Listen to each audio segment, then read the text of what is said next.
Assalamualaikum warahmatullahi wabarakatuh. Bismillahirrahmanirrahim. Alhamdulillahi rabbil alamin. Wassalatu wassalamu ala ashrafil anbiya'i wal mursalin. Wa ala alihi wa sahbihi wa man sara ala nahjihi ila yaumiddin, amma ba'd. Muslimin dan muslimat, para penonton semua yang dirahmati, diberkati, dikasihi, dicintai oleh Allah Subhanahu wa ta'ala. Sekali lagi pada pagi ini, alhamdulillah, bersyukur pada Allah kita dapat bersama. Maka dengan itu saya ingin mengajak muslimin dan muslimat untuk kita ulangi balik lafaz keramat kita, tanda kesyukuran kita kepada Allah. Alhamdulillahi rabbil alamin, yang bermaksud segala puji-pujian, segala kesyukuran hanyalah layak kita sembahkan semata-mata kepada Allah Subhanahu wa ta'ala. Kenapa? Kerana dialah saudara satu-satunya Tuhan yang kita sebut Allah, dengan maksud dialah satu-satunya Tuhan yang paling berhak disembah dengan sebenar-benarnya, dan kerana dialah juga disebut sebagai Rabbul Alamin, iaitulah Tuhan yang satu-satunya menjadikan, mencipta, mengurus, mentadbir, juga memiliki, bahkan dikatakan sebagai Tuhan empunya kepada sekalian alam semesta ini, termasuklah diri kita manusia. Begitu juga saudara, saya mengambil peluang ini sebelum kita melihat perbincangan kita, saya nak berpesan kepada muslimin dan muslimat, kepada diri saya sendiri, bertakwalah kepada Allah. Kerana sesungguhnya kemenangan, kejayaan tersebut hanyalah akan mampu dicapai oleh mereka yang bertakwa. Baiklah muslimin dan muslimat, pagi ini saya nak mengajak kita melihat satu fenomena biasa yang sedang berlaku dalam masyarakat kita. Iaitulah disebut sebagai fenomena berpasang-pasangan. Memang benar Allah Subhanahu wa ta'ala jadikan kita ini berpasang-pasangan. Bahkan kalau kita melihat daripada sejarah manusia pun, Allah apabila Allah menciptakan Nabi Adam alaihissalam, Nabi Adam tidak berseorangan. Nabi Adam telah diciptakan bagi menyempurnakan keseronokan kehidupan Nabi Adam itu dengan diciptakan oleh Allah Subhanahu wa taala Siti Hawa alaihissalam. Kerana keseronokan manusia itu apabila ada pasangan hidup. Bahkan kalau kita lihat juga muslimin dan muslimat, dalam satu ayat Al-Quran Allah Subhanahu wa taala sebut dengan jelas kepada kita, ya ayyuhan nasu inna khalaqnakum min dzakarin wa untha waja'alnakum syu'uban wa qabaila lita'arafu inna akramakum indallahi atqakum. Maknanya apabila kita lihat Allah nyatakan di sini, wahai orang-orang yang beriman ataupun wahai manusia, sesungguhnya kami telah ciptakan kamu min zakarin wa unsa, daripada seorang laki-laki dan seorang perempuan, maknanya berpasangan. Dan kami jadikan hasil daripada pasangan ini syu'uban, bangsa yang banyak, wa qabail, puak yang banyak, li ta'arafu, untuk saling masing-masing berkenalan di antara satu sama lain. Tetapi Allah nyatakan di hujung ayat, inna akramakum indallahi atqakum, iaitulah orang yang paling mulia di sisi Allah ialah orang yang paling bertakwa kepada Allah SWT. Dengan maksud berpasang-pasangan ini adalah suatu perkara nature yang memang Allah berikan kepada kita, yang menjadi salah satu daripada syarat yang mampu untuk menyempurnakan kehidupan kita. Itu tentang pasang-pasangan. Tetapi yang saya nak sebutkan di sini ialah fenomena berpasang-pasangan ini yang jauh menyimpang daripada agama kita Islam. Kerana dalam konsep berpasang-pasangan ini kita kena ingat, di sana ada hukum hakam Allah Subhanahu wa ta'ala, terutamanya bila membabitkan berpasang-pasangan ini yang kita nak perkatakan dengan jelas, iaitulah antara lelaki dan perempuan, ataupun juga disebut dengan bahasa moden sekarang ini dikatakan budaya couple, berpasang-pasangan. Couple ini maknanya berdua-duaan. Kalau kita tak nak couple, ada orang nak triple ataupun lebih lagi 3 ataupun 4, tak menjadi masalah kalau dia mengikut arus perdana Allah Subhanahu wa ta'ala, ikut hukum Allah. Tapi yang menjadi masalah sekarang ini, nak 2, nak 3 berpasang-pasangan, tapi tidak mengikut cara yang telah ditentukan oleh Allah. Ini yang menjadi masalah, persoalan pada kita. Kerana apa? Kerana kita ini manusia. Allah jadikan kita laki-laki dan perempuan. Laki-laki dan perempuan ni tak boleh dekat, muslimin dan muslimat. Kalau mereka dalam keadaan bila dah terlalu rapat, bila terlalu baik sangat, akan timbul perasaan suka. Daripada suka timbul cinta, daripada cinta timbulnya putik cinta. Putik cinta ini keluar sampailah kepada berkasih sayang. Kita bimbang boleh bawa kepada sesuatu yang lebih bahaya lagi. Kemudian keluar satu produk yang tidak sepatutnya dikeluarkan lagi. Kenapa? Kerana budaya berpasang-pasangan ini.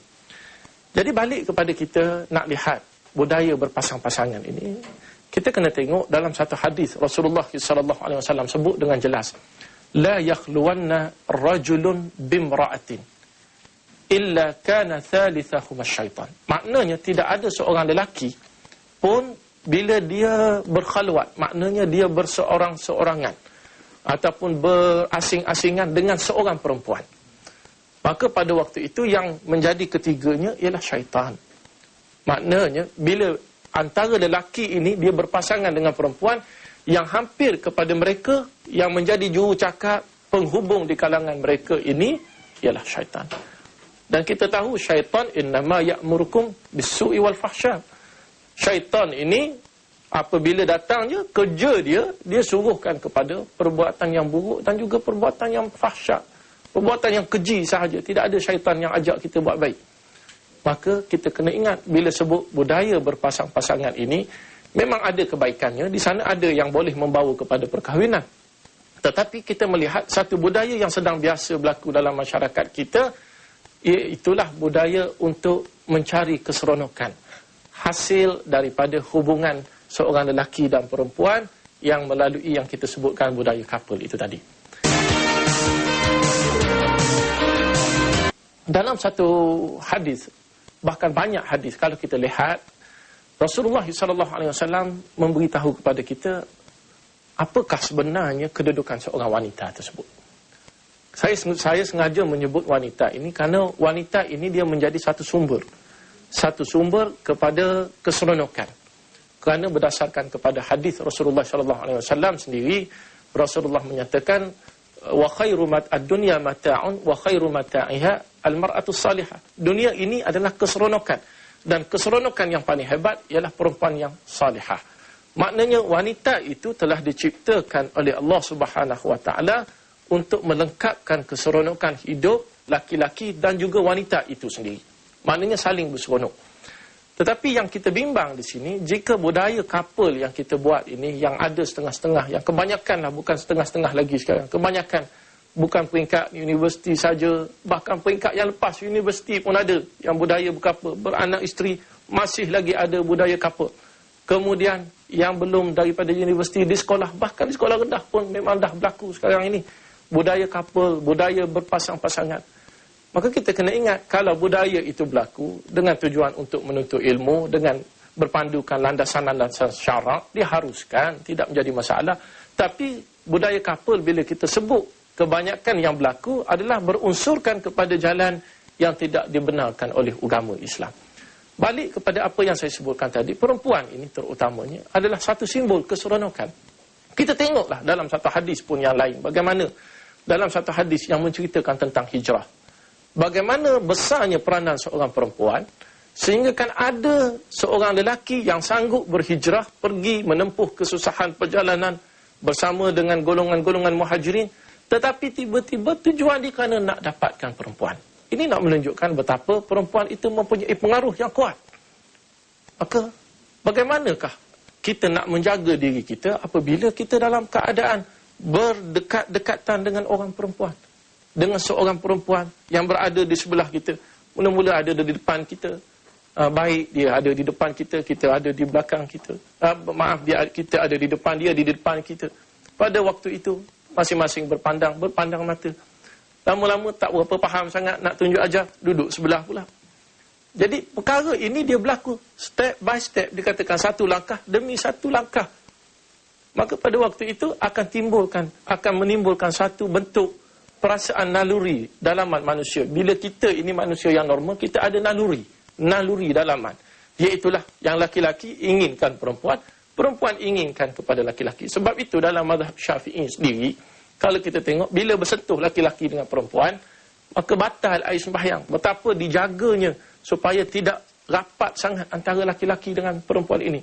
Saya tidak mahu bincang masalah fiqh tersebut. Tetapi yang kita nak sebutkan di sini, bagaimana apa yang berlaku dalam masyarakat kita, budaya couple ini telah banyak menimbulkan permasalahan dalam masyarakat kita. Kerana kita tidak tahu menjaga nilai-nilai yang telah Allah kurniakan kepada kita melalui ajaran Islam ini. Jadi sebenarnya, budaya untuk berpasang-pasangan ini kita faham, kita kena faham. Asasnya Allah berikan kita ini laki-laki perempuan memang untuk kita saling bertolong-tolongan. Tetapi bertolong-tolongan itu dalam bentuk ajaran yang dikata boleh membawa kepada ma'ruf. Sebab itu dalam ayat yang lain kalau kita perhatikan Allah sebut wal mu'minuna wal mu'minat ba'duhum awliya'u ba'd ya'muruna bil ma'ruf wa yanhauna 'anil munkar. Allah Subhanahu wa taala sebut dalam Al-Quran antaranya orang mukmin lelaki dan perempuan masing-masing menjadi pemimpin kepada satu sama lain. Bukan memimpin pegang tangan ni, tidak. Maknanya memimpin, membawa ataupun memberi petunjuk kepada antara satu sama lain. Kalau yang laki-laki salah, perempuan boleh tegur, tak salah. Kalau perempuan itu salah, maka laki-laki boleh tegur. Kalau sama-sama betul, kita jalankan apa yang lebih baik. Tapi ini adalah sikap ataupun yang sepatutnya berlaku dalam masyarakat kita. Ya'muruna bil ma'ruf, menyuruh kepada kebaikan. Berpasang-pasangan ini diberikan oleh Allah untuk tugasnya menyuruh kepada kebaikan. Wa yanhauna 'anil munkar, mencegah daripada kemungkaran. Tetapi apakah persoalannya sekarang? Berlaku perkara ini dalam masyarakat kita. Kita tak nafikan memang ada yang berlaku.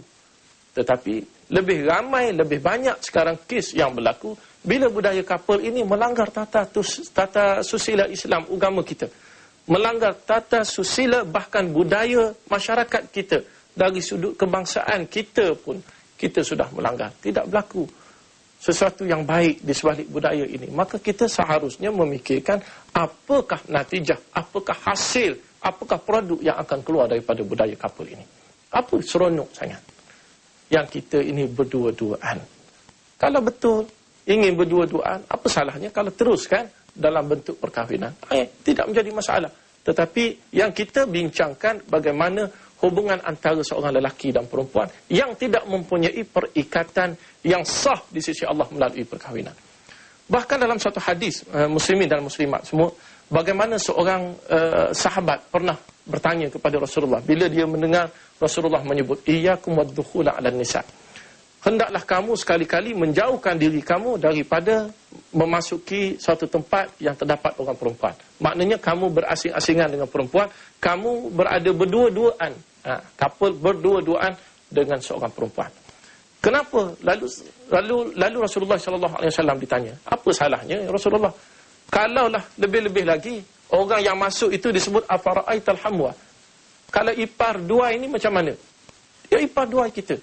Adik-beradik kita, maknanya ipar dua kepada isteri kita, salah ke? Sedangkan isteri kita, dia sudah pun isteri milik kita. Kita sudah tentu percaya. Misal kata saya sendiri, saya percaya kepada adik-beradik saya. Siapa yang tak percaya kepada adik-beradik kita? Saya percaya pada adik-beradik saya sendiri.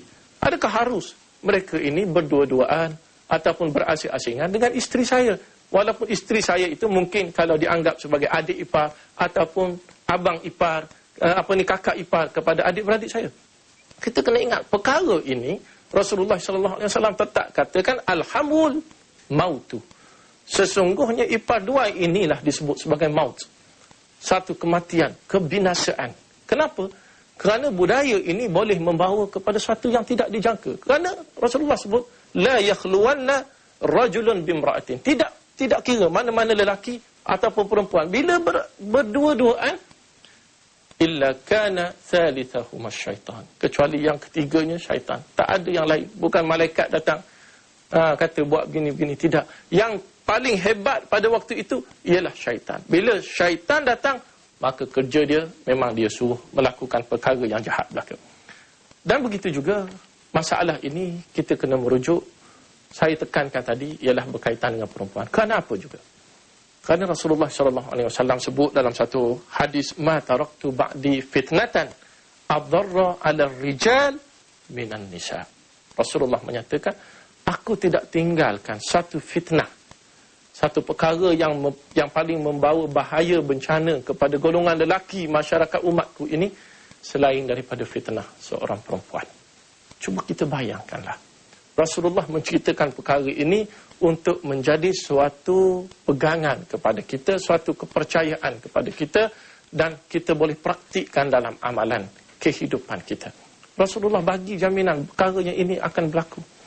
Jika seseorang itu terlalu rapat dengan perempuan, dia akan boleh memberi kemudaratan.